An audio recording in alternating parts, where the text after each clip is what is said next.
बिस्मिल्लाहिर्रहमानिर्रहीम अस्सलाम वालेकुम नाज़रीन, आप सबका क्या हाल है। मैं उम्मीद करता हूँ कि आप सब खैरियत से होंगे। आज हम बात करेंगे उन ख़वातीन के बारे में जो नाअहल आ रही हैं वेब पोर्टल पर। जब अपना शनाख्ती कार्ड इंटर करती हैं तो उनका जो स्टेटस है वो आ रहा है कि आप इस प्रोग्राम के लिए अहल नहीं हैं। तो आज हम बताएंगे कि वो ख़वातीन जो हकदार हैं लेकिन वेब पोर्टल पर नाअहल आ रही हैं वो किस तरह अहल हो सकती हैं। तो इससे पहले आपसे छोटी सी रिक्वेस्ट है कि अगर मेरे चैनल पर पहली दफ़ा तशरीफ़ लाएँ तो मेरे चैनल को लाजमी सब्सक्राइब, लाइक और साथ वाली बेल आइकन को ऑल पर प्रेस कर दें ताकि हर आने वाली वीडियो का नोटिफिकेशन आपको बर वक्त मिल सके। क्योंकि मैं Ehsaas Kafalat program, Benazir income support program, Khidmat card, school Wazifa card, Bahimmat Buzurg card और डिसेबल पर्सन और मज़दूर कार्ड के हवाले से जो नई अपडेट होती है उसके बारे में वीडियो अपलोड करता रहता हूँ ताकि आपको इन्फॉर्मेशन मिलती रहे। तो चलते हैं वीडियो की तरफ।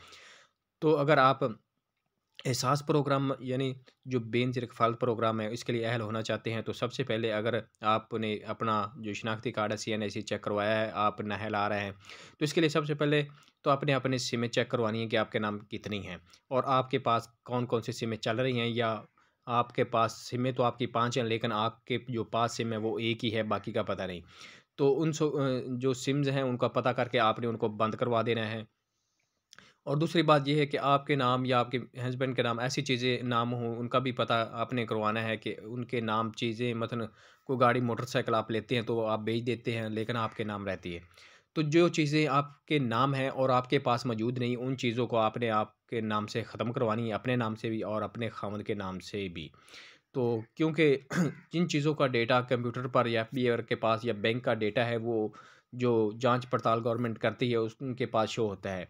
तो कुछ ख़वातीन ऐसी होती हैं जो गाँव में सिमें बेचने वाले आते हैं, गाड़ी वाले या कोई भी ऐलान करते हैं फ्री सिम वाले, तो ख़वातीन लेने जाती हैं। अब तो 1-2 किलो चीनी भी साथ देते हैं, लालच देकर ख़वातीन को वो जिनको नहीं भी ज़रूरत होती वो थंब लगा देती हैं, तो कहते हैं थंब नहीं आया तो वो सिम अपने साथ ले जाते हैं। जो मिसयूज़ करते हैं वो या अपने अकाउंट बनाते हैं जिस पर पैसे वगैरह जो है ट्रांसफ़र करते हैं। तो जिससे ख़वातीन तो बेचारी उनको मालूम नहीं होता लेकिन सिम उनके नाम पर होती हैं।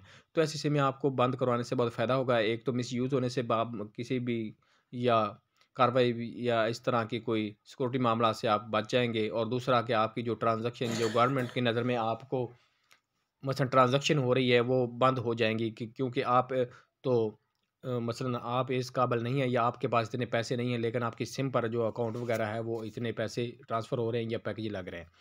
तो इन चीज़ों का आपने सबसे पहले ये ख़त्म करवानी है। दूसरी बात ये कि अगर आपका सर्वे हुआ था घर-घर, जब सर्वे शुरू था तो आपके घर में कोई टीम आई थी, तो जिसकी वजह से आप मौजूद नहीं थे या दूसरे घर ने आपको बता दिया है या कुछ इस तरह को नाअहल कर दिया गया, तो आप दोबारा जो हेल्प डेस्क आपके दफ़्तर में तहसील ऑफ़िस है वहाँ जाकर आप अपनी रजिस्ट्रेशन अब दोबारा हो रही है, वहाँ करवा सकते हैं। अब तकरीबन बायोमेट्रिक शुरू होने वाली है, जिससे आप अपने शनाख्ती कार्ड बच्चों का बे-फ़ार्म लेकर जाना है। अगर आपके बेनज़ीर इनकम सपोर्ट प्रोग्राम के पैसे मिलते थे तो वो आपके बंद हो गए हैं, तो वो भी आपके जारी हो जाएँगे।